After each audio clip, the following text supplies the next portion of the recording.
சங்கதி 24 செய்திகளோடு இணைந்திருக்கிறீர்கள். விரிவான செய்திகளுக்கு செல்ல முன்னதாக முதலில் இன்றைய நாளுக்கான தலைப்புச் செய்திகள். முன்னாள் ஜனாதிபதிகளை இலக்கு வைத்துள்ள அனுரகுமார திசாநாயக்க, ரணிலுக்கு பின் வரிசையில் பலர்.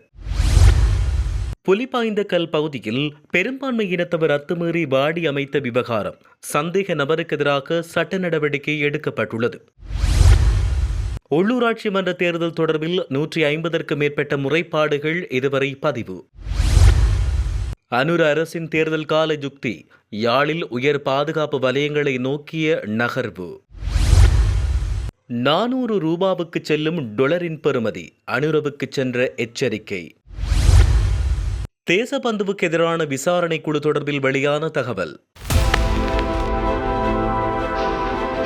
உலகின் 14 நாடுகளில் இருந்து இறக்குமதி செய்யப்படும் மரக்கறி வகைகள், பழங்கள், தானிய வகைகள் மற்றும் 300க்கும் அதிகமான நந்திமார் தயாரிப்புகள் என அனைத்து பொருட்களையும் மொத்தமாகவும் சில்லறையாகவும் எம்மிடம் பெற்றுக் கொள்ளலாம்.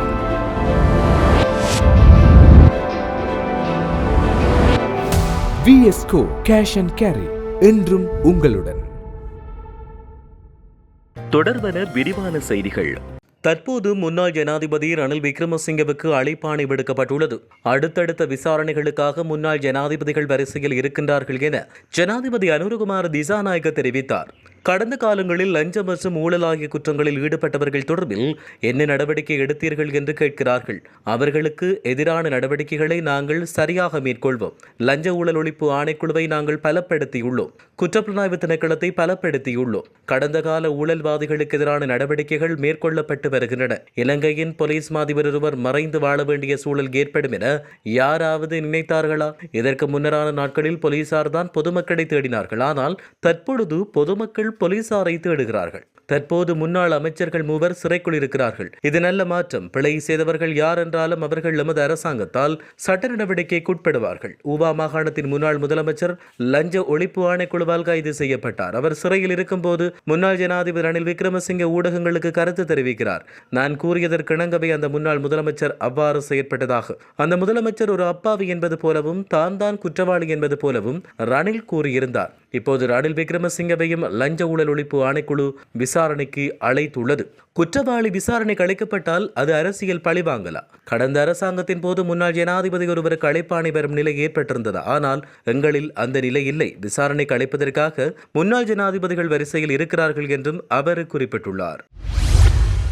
முல்லைத்தீவு கொக்கு தொடுவாய் புலிபாய்ந்தகல் பகுதியில் சட்டவிரோதமாக அமைக்கப்பட்ட வாடிகளை அகற்றுமாறு கோரி கரைதுறை பெற்ற பிரதேச செயலாளர் மஞ்சுளா தேவி சதீசன் அறிவித்தல் பதாதை ஒன்றை குறித்த பகுதியில் காட்சிப்படுத்தியுள்ளார். அத்துடன் அந்த பகுதியில் அத்துமீறி வாடி அமைத்த சந்தேக நபராக இனங்காணப்பட்ட நிஷாந்த் என்ற பெரும்பான்மை இனத்தவருக்கு எதிராக சட்ட நடவடிக்கை எடுக்கப்படும் என அவர் குறிப்பிட்டார். இது தொடர்பில் தெரிய வருகையில் தமிழ் கடற்றொழிலாளர்கள் பன்னெடுங்காலமாய் கடற்றொழிலில் ஈடுபட்டு வரும் முல்லைத்தீவு கொக்கு தொடுவாய் புலிபாய்ந்தகல் பகுதியை ஆக்கிரமித்து அங்கு வாடி அமைப்பதற்கு பெரும்பான்மையின கடற்றொழிலாளர்கள் முனைப்பு காட்டி வருகின்றனர். இந்நிலையில் அப்பகுதி கடற்றொழிலாளர்கள் மற்றும் வன்னி மாவட்ட நாடாளுமன்ற உறுப்பினர் துரைராசா ரவிகரன் ஆகியோர் இணைந்து குறித்த அத்துமீறல் நடவடிக்கையை தடுத்து நிறுத்தினர். இத்தகைய சூழலில் மீளவும் கடந்த 2ஆம் தேதி குறித்த புலிபாய்ந்தகல் பகுதியில் தென்னிலங்கையைச் சேர்ந்த சில பெரும்பான்மையின கடல் தொழிலாளர்கள் முல்லைத்தீவு மாவட்ட கடற்தொழில் நீரியல் வள திணைக்களத்திடமோ கரைதுறை பெற்ற பிரதேச செயலக காணி பிரிவிடமோ எவ்வித அனுமதியும் பெற்றுக்கொள்ளாமல் அத்துமீறி வாடிகளை அமைத்தனர். இந்த நிலையில் வன்னி மாவட்ட நாடாளுமன்ற உறுப்பினர் துரைராசா ரவிகரன்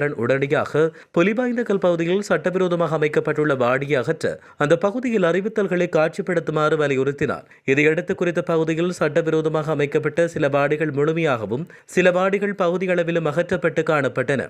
இதனைத் தொடர்ந்து கரைதுறை பெற்ற பிரதேச செயலாளரால் குறித்த பகுதியில் சட்டவிரோதமாக அமைக்கப்பட்ட வாடிகளை முழுமையாக அகற்றுமாறு அறிவித்தல்களும் அந்த பகுதியில் காட்சிப்படுத்தப்பட்டன. எதிர்வரும் உள்ளூராட்சி மன்ற தேர்தல் தொடர்பில் இதுவரை குற்றவியல் முறைப்பாடு மற்றும் தேர்தல் சட்டமீறல்கள் தொடர்பில் 154 முறைப்பாடுகள் கிடைத்துள்ளன. 5 குற்றவியல் முறைப்பாடுகளும் தேர்தல் சட்டமீறல் தொடர்பில் ஒரு முறைப்பாடும் நேற்று கிடைத்துள்ளதாக போலீஸ் தலைமையகம் தெரிவித்துள்ளது. அதன்படி மார்ச் 3ஆம் தேதி முதல் உள்ளூராட்சி மன்ற தேர்தல் தொடர்பில் கிடைக்கப்பெற்ற முறைப்பாடுகளின் எண்ணிக்கை 154ஆக அதிகரித்துள்ளது.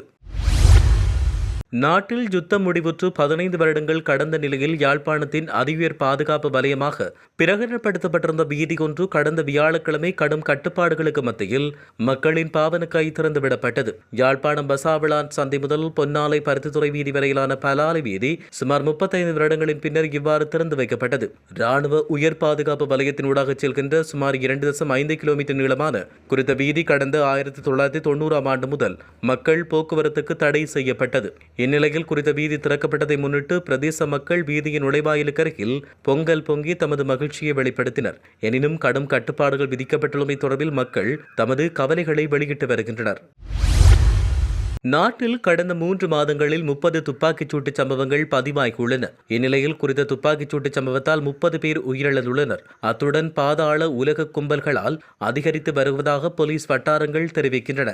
இதேவேளை தொடர்ச்சியாக பாதாள உலக கும்பல்களை கட்டுப்படுத்துவதற்கு ஜனாதிபதி மற்றும் அரசாங்கத்தால் நடவடிக்கைகள் எடுக்கப்பட்டு வருவதாகவும் தெரிவிக்கப்பட்டுள்ளது. வாகன இறக்குமதிக்கு அனுமதி வழங்கினால் அதன் பின்னர் அமெரிக்க டாலரின் பெறுமதி 400 ரூபாவுக்கு செல்லும் என எம்மை எச்சரித்தார்கள் என ஜனாதிபதி அனுரகுமார் திசாநாயக்க தெரிவித்தார். தேர்தல் பரப்புரை கூட்டமொன்றில் கலந்து கொண்டு கருத்து தெரிவித்த போதே அவர் இவ்வாறு தெரிவித்தார். பொருளாதார நெருக்கடி உச்சத்தில் இருந்த காலப்பகுதிக்கு பின்னர் வாகன இறக்குமதிக்கு தடை விதிக்கப்பட்டது. நாங்கள் ஆட்சி பொறுப்பை ஏற்ற பின்னர் வாகன இறக்குமதிக்கான தடையை நீக்கி அனுமதி வழங்க நடவடிக்கை எடுத்தோம். இதன்போது வாகன இறக்குமதிக்கு அனுமதி வழங்கினால் அமெரிக்க டாலர் ஒன்றின் பெறுமதி மீண்டும் கடுமையாக உயரும் என 400 ரூபாய் என்ற மட்டத்தை டாலரின் பெறுமதி தொடும் என்றும் எம்மை எச்சரித்தனர்.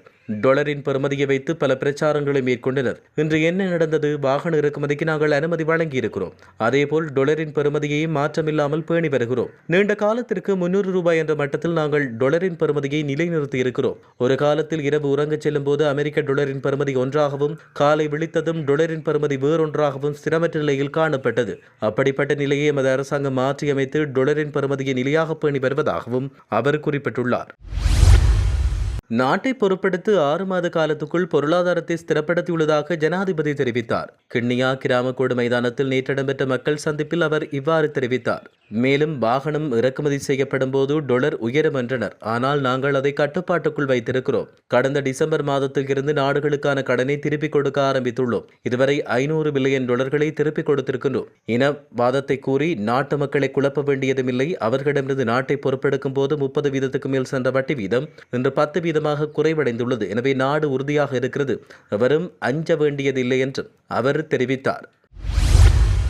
போலீஸ் மாதிபர் தேசப்பந்து தென்னக்கோன் மீது சுமத்தப்பட்ட குற்றச்சாட்டை விசாரணை செய்வதற்காக நிறுவப்பட்ட குழுவுக்கான உறுப்பினர்கள் நியமனம் அடுத்த வாரம் நடைபெறும் என தெரிவிக்கப்பட்டுள்ளது. அதன்படி சபாநாயகர் இது தொடர்பில் தலைமை நீதிபதி மற்றும் சம்பந்தப்பட்ட தரப்பினருக்கு எழுத்துப்பூர்வமாக அறிவித்துள்ளார். நிலையர் கட்டளையின்படி பிரதமரும் எதிர்க்கட்சித் தலைவரும் ஒப்புக்கொண்ட ஒரு நீதிபதியையும் ஒரு நிபுணரையும் தலைமை நீதிபதி இந்த குழுவுக்கு நியமிக்க வேண்டும். மேலும் தேசிய போலீஸ் ஆணைக்குழுவின் தலைவர் இந்த குழுவின் கட்டாய உறுப்பினராக நியமிக்கப்பட வேண்டும். அதன்படி இந்த குழு அமைக்கப்பட்டவுடன் விசாரணை நடவடிக்கைகளை ஆரம்பிக்க திட்டமிட்டுள்ளதாக தெரிவிக்கப்பட்டது. தற்போதைய அரசாங்கம் அரசு ஊழியர்களின் சம்பளத்தை 50,000 ரூபாவாக அதிகரித்திருக்க வேண்டும் என ஐக்கிய தேசிய கட்சியின் தவிசாளர் பஜிர அபிவர்தன தெரிவித்தார். கொழும்பில் இடம்பெற்ற செய்தியாளர் சந்திப்பின் போது அவர் இவ்வாறு தெரிவித்தார். அரசு ஊழியர்களுக்கு அதிகரிக்கப்பட்ட சம்பள அதிகரிப்பால் எந்த பிரயோசனமும் இல்லை. ஏனென்றால் 77 வருடங்களாக நாட்டில் தேங்காய் ஒன்றின் விலை 80 ரூபாய் முதல் 100 ரூபாய் வரை இருந்தது. அதனால் மக்களுக்கு வாழ்வது மிகவும் கஷ்டமான நிலை என தெரிவித்து ஜனவரி மாதம் முதல் அரசு ஊழியர்களின் சம்பளத்தை 25,000 ரூபாவாக அதிகரிக்க ரணில் நடவடிக்கை எடுத்தார். தேங்காய் விலை 80-100 ரூபாவாக இருக்கும்போது ரணில் விக்ரமசிங்க அரசு ஊழியர்களின் சம்பளத்தை 25,000 ரூபாவாக அதிகரிக்க நடவடிக்கை எடுத்தார். ஆனால் தற்போது தேங்காய் ஒன்றின் விலைக்கு அமைய அரசு ஊழியர்களின் சம்பளத்தை 50,000 ரூபாய் வரை அதிகரிக்க வேண்டும். அரசு துறை மட்டுமின்றி ஒட்டுமொத்த இலங்கையின் அனைத்து துறைகளும் பாதிக்கப்பட்டுள்ளன. குறிப்பாக சம்பள அதிகரிப்பில் அரசு துறையில் மத்திய நிலையில் இருப்பவர்களுக்கு பாரிய அநீதி ஏற்பட்டுள்ளது. இவ்வாறு அவர் குறிப்பிட்டுள்ளார். திட்டமிட்டதுக்கு அமைய மே மாதம் 6ஆம் தேதி உள்ளூராட்சி மன்ற தேர்தல் நடைபெறும் என தேர்தல்கள் ஆணையாளர் நாயகம் சமன் ஸ்ரீ ரத்நாயக்க தெரிவித்தார். உள்ளூராட்சி மன்ற தேர்தல் குறித்து நீதிமன்றம் வழங்கும் உத்தரவுக்கு அமைய செயற்படுவதாக அவர் தெரிவித்தார். உள்ளூராட்சி மன்ற தேர்தல் பணிகள் தொடர்பில் தெரிவிக்கின்ற பொழுது அவர் இந்த விடயத்தை கூறியுள்ளார். உள்ளூராட்சி மன்ற தேர்தலுக்கான சகல பணிகளும் பூர்த்தியடைந்துள்ளன.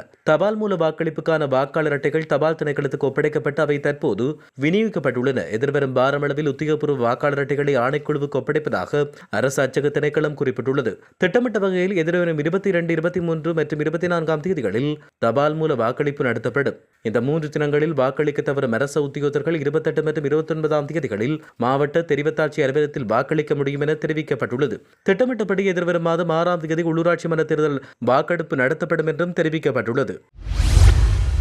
வாகனங்களை இறக்குமதி செய்து அவற்றை பதிவு செய்யாமல் பயன்படுத்திய பட்டியல் ஒன்றை விரைவில் வெளியிட உள்ளதாக ஜனாதிபதி தெரிவித்தார்.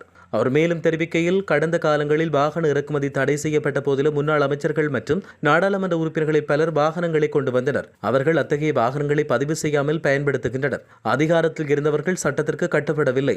ஏனையோருக்கே சட்டம் உரித்தானது என அவர்கள் செயற்பட்டனர். எனவே அவ்வாறு சட்டவிரோதமாக வாகனங்களை பயன்படுத்திய சிலர் விரைவில் கைது செய்யப்பட உள்ளனர். அவ்வாறானவர்களின் பெயர்கள் அடங்கிய நீண்ட பட்டியல் ஒன்று உள்ளது. இது அரசியல் பழிவாங்கல் அல்ல, நாம் சட்டத்தை முறையாக செயற்படுத்துகிறோம் என்பதையே இது காட்டுகின்றது என அவர் தெரிவித்தார். இத்துடன் செய்திகள் யாவும் நிறைவு பெறுகின்றன. மேலதிக செய்திகளுக்காக சங்கதி24.com உடன் இணைந்திருங்கள். வணக்கம்.